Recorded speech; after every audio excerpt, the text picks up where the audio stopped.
માં વાત કરીએ તો અરવલ્લીથી સમાચાર સામે આવી રહ્યા છે। અરવલ્લીથી સમાચાર પ્રાપ્ત થયા છે। બુટલેગરની કારની શિક્ષકની કાર સાથે ટક્કર। તો સમાચાર સામે આવ્યા છે। લોકસભા ચૂંટણી પૂર્ણ કરી વતન આવી રહેલા શિક્ષકનું મોત થયું છે।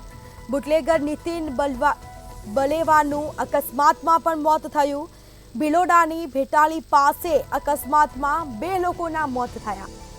તો શિક્ષક ગોપીચંદ ડાભીનું મોત થતા પંથકમાં શોકની લાગણી છવાઈ।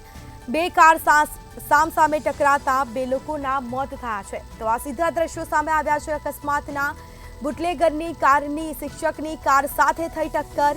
લોકસભા ચૂંટણી પૂર્ણ કરી અને વતન આવી રહેલા શિક્ષકનું ઘટના સ્થળે મોત થયું છે। બુટલેગર નીતિન બલેવાનું પણ અકસ્માતમાં મોત નીપજ્યું છે। તો ભિલોડાના ભેટાલી પાસે અકસ્માતમાં 2 લોકોના મોત થયા છે। સમગ્ર મામલે હાલ તપાસ પણ કરવામાં આવશે। શિક્ષક ગોપીચંદ ડાભીનું મોત થતા પંથકમાં શોકની લાગણી છવાઈ છે। સમગ્ર મામલે હાલ પોલીસે તપાસ હાથ ધરી છે। અકસ્માત ઘટના બની ત્યારે લોકોના ટોળા પણ ઘટના સ્થળે એકઠા થયા। તો વધુ વિગતો સાથે સંવાદદાતા મહેશ પરમાર આપણી સાથે ફોન લાઈન પર જોડાઈ ગયા છે। જે અરવલ્લીમાં બુટલેગરની કાર અને શિક્ષકની કાર સાથે ટક્કર થઈ અને જેમાં 2 લોકોના મોત થયા છે, શું માહિતી?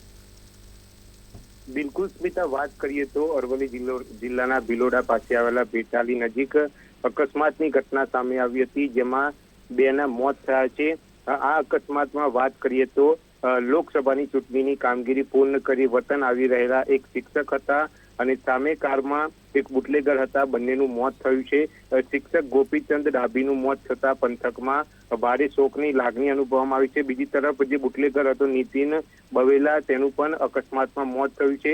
અકસ્માતની પગલે મોટી સંખ્યામાં લોકોના ટોળા ઉમટ્યા હતા અને પોલીસે આ મામલે વધુ કાર્યવાહી હાથ ધરી છે। જી બિલકુલથી તમામ જાણકારી આપવા બદલ આપનો આભાર। તો અરવલ્લી ખાતે બુટલેગરની કાર અને શિક્ષકની કાર સાથે ટક્કર અને જેમાં 2 લોકોના મોત થયા છે।